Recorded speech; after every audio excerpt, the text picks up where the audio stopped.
I got 2 people that I'm emailing, and this video is for those 2 people.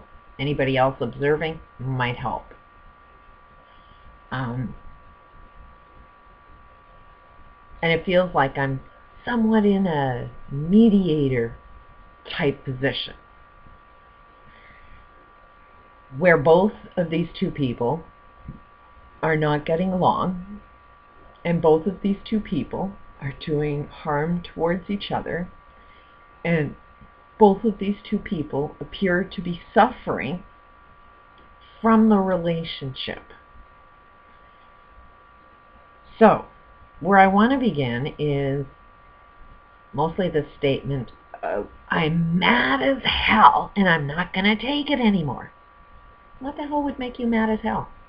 Something you don't like? Something you see as wrong? Something that's doing harm to you? And if you don't want to take it because you're mad as hell, doesn't that mean that you just want to change it? Isn't that ultimately what is behind all of our hate and rage, is the fact that something's wrong and we want to fix it? So when we see somebody that's hateful, can we actually see that somebody just has something that they want changed? Can we not see that the level of hate and the level of anger that's coming out in our words, that could be cursing, could be putting another person down, tearing each other apart, is more of our want to get something that is the solution and not the perpetuation of the same problem over and over and over again.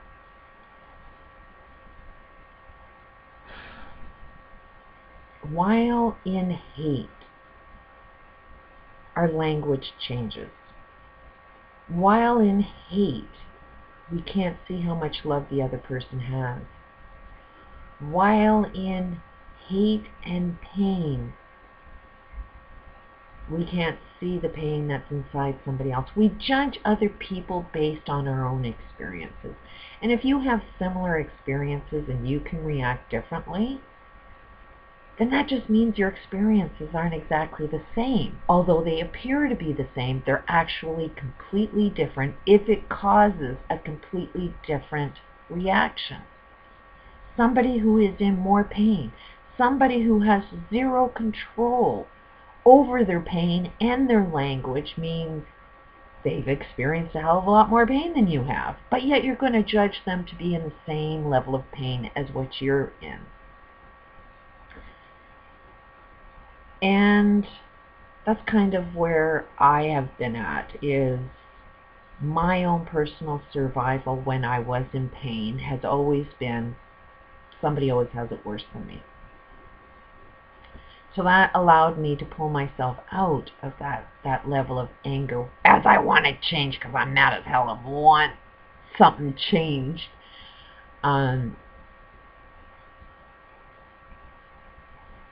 Because I don't have it as bad as other people, then it's my responsibility to be that bigger person. And to find understanding and see the love behind their words.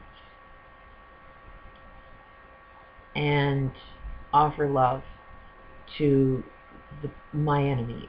Offer love and understanding towards those that are being hateful.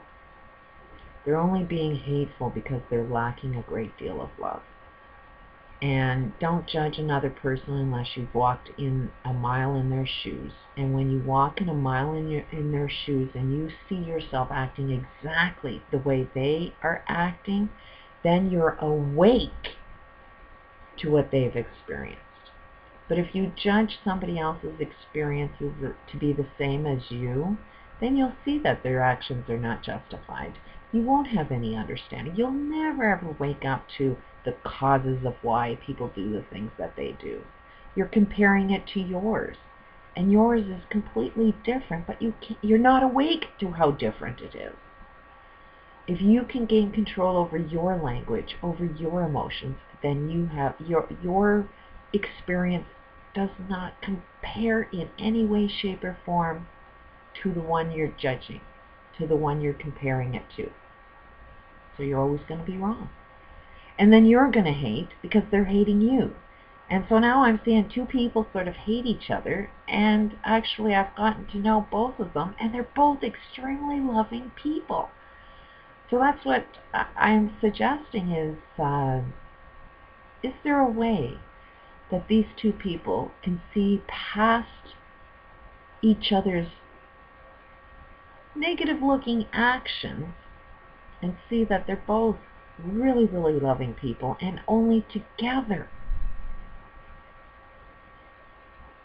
can we make a difference? It is time to make friends with your enemy. If we are truly, truly awake and truly want to move forward and truly want to make some changes, we've got to sit down at a peace table and actually make the changes within our own lives, within our own experiences.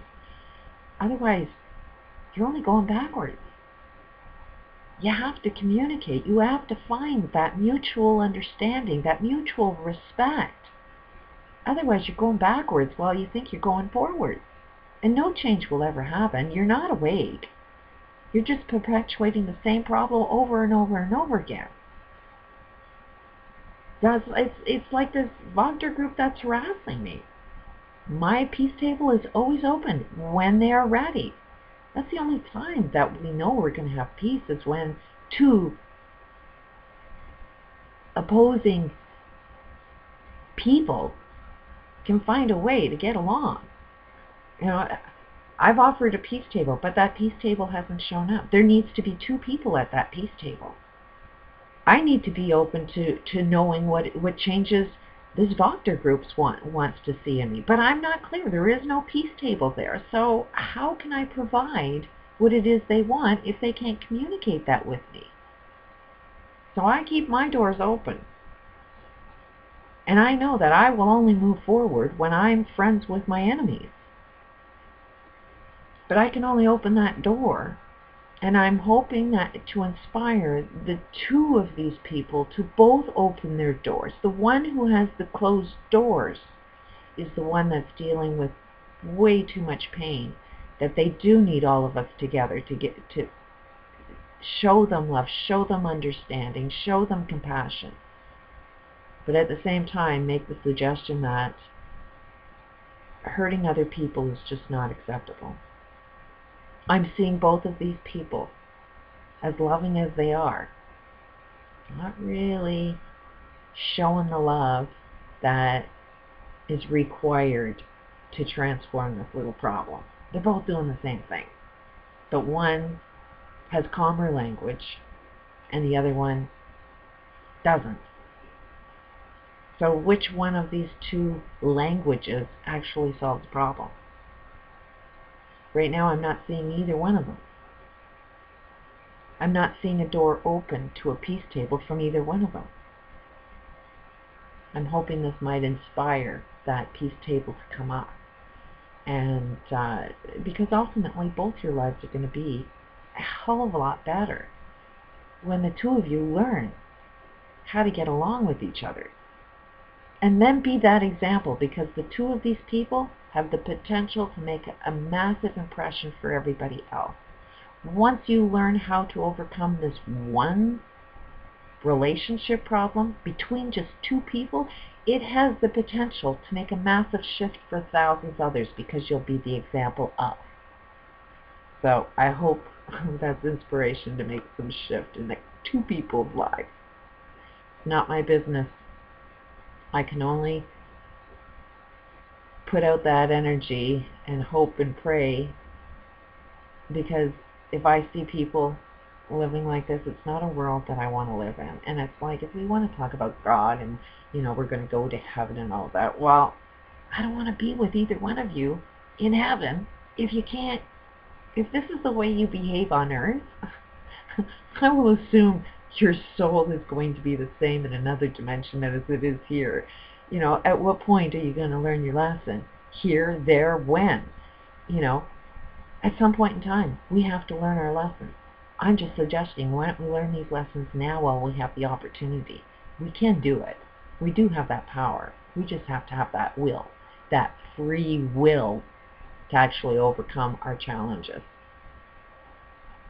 Could be wrong, just a suggestion.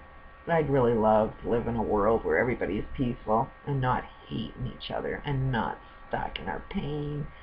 Like, let's overcome our pain and start creating heaven and start creating a life that I don't mind living on a planet with all of you. I don't mind being in heaven with all of you. And at the same time, I know I'm doing the same thing, but I need to have that open communication with everybody else so that I can learn how to be a better person myself. I'm open to being a better person. I'm always learning. The second I think I know it all is the second I know I'm going to know shit. And I'm just doing my best. Peace out.